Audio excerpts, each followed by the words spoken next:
2025ஆம் ஆண்டுக்கான SDG index, அதாவது நிலையான வளர்ச்சி இலக்கு குறியீடு, அதாவது சஸ்டைனபிள் டெவலப்மெண்ட் கோல்ஸ்க்கான குறியீடு ரிலீஸ் பண்ணிருக்காங்க இண்டெக்ஸ். சோ அதுல இந்தியா பாத்தீங்கன்னா முதன்முறையாக டாப் 100 குள்ள நுழைஞ்சிருக்கு. அதாவது 99வது இடத்தை இந்த வருஷம் பிடிச்சிருக்கு. போன வருஷம் இந்தியா பாத்தீங்கன்னா இந்த குறியீடுல வந்து 109வது இடத்துல இருந்தது. இப்போ 99வது இடத்துக்கு முன்னேறி இருக்கு. அதாவது முதல் 100 நாடுகளோட வரிசையில இந்தியா வந்து இந்த தடவை தான் ஃபர்ஸ்ட் டைம் இந்த இண்டெக்ஸ்ல நம்ம இடம்பெற்றிருக்கு இந்தியா. இப்போ நிலையான வளர்ச்சி இலக்கு குறியீடு 2025 யார் ரிலீஸ் பண்ணிருக்கா அப்படின்னா, நியூயார்க்கை தலைமையிடமாக கொண்டு செயல்படக்கூடிய ஐக்கிய நாடுகளுடைய நிலையான மேம்பாட்டு தீர்வுகள் வலையமைப்பு தான் இதை ரிலீஸ் பண்ணிருக்காங்க, இந்த சஸ்டைனபிள் டெவலப்மெண்ட் இண்டெக்ஸ்.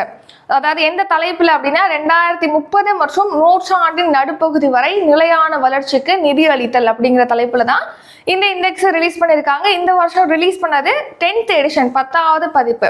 இந்த 10வது பதிப்புல முதன்முறையாக முதல் 100 நாடுகளோட வரிசையில இந்தியாவும் இடம்பெற்றிருக்கு. இந்தியா எத்தனையாவது இடத்தை பிடிச்சிருக்கு அப்படின்னா 99வது இடத்தை பிடிச்சிருக்கு. அதாவது மொத்தமா பாத்தீங்கன்னா இந்தியா 66.95 மதிப்பெண்களை பெற்று 99வது இடத்தை பிடிச்சிருக்கு. மொத்தமா இந்த இண்டெக்ஸ்ல எவ்வளவு நாடுகள் வந்து தரவரிசைப்படுத்தப்பட்டிருக்கு அப்படின்னா 193 நாடுகள். அதுல இந்தியா 99வது இடம் இந்த வருஷம். போன வருஷம் 109வது இடத்துல இருந்துச்சு.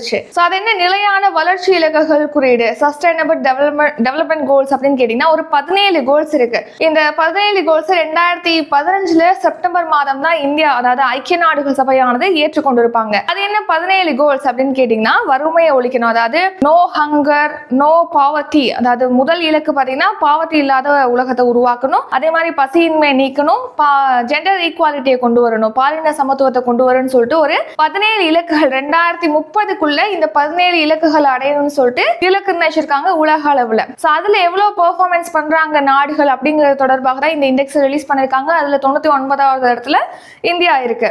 முதல் இடத்துல எந்த நாடு இருக்கு அப்படின்னு கேட்டீங்கன்னா பின்லாந்து நாடு 87.02 மதிப்பெண்களோட ஃபர்ஸ்ட் பிளேஸ். செகண்ட் பிளேஸ் வந்து ஸ்வீடன் நாடு, தேர்ட் பிளேஸ் வந்து டென்மார்க் நாடு.